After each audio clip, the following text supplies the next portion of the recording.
and the word you have used is the word replacement. Mr. Speaker, the minute a process begins, and part of that process has already been implemented by the coalition, I'm surprised that that does not meet the standards of removal, because replacement starts with removal. So, Mr. Speaker, I am a bit concerned about the ruling, because, Mr. Speaker, we are going now on a recess. And, Mr. Speaker, you've seen that we've been sitting here, a few of us. And you know that in the recess period, Mr. Speaker, we will still be transacting the business of the Azimio coalition. And we require the whips to be able to assist us.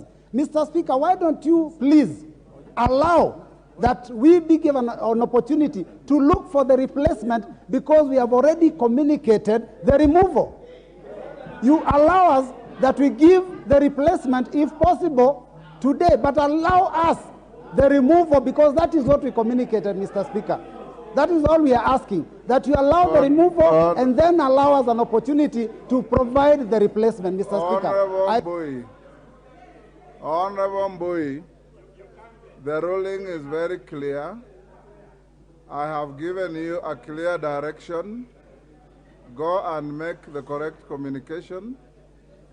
And I've given you the period within which you are in recess. And the ruling of the Speaker is not subject to debate and will not be qualified. Thank you. Honorable Minority Leader.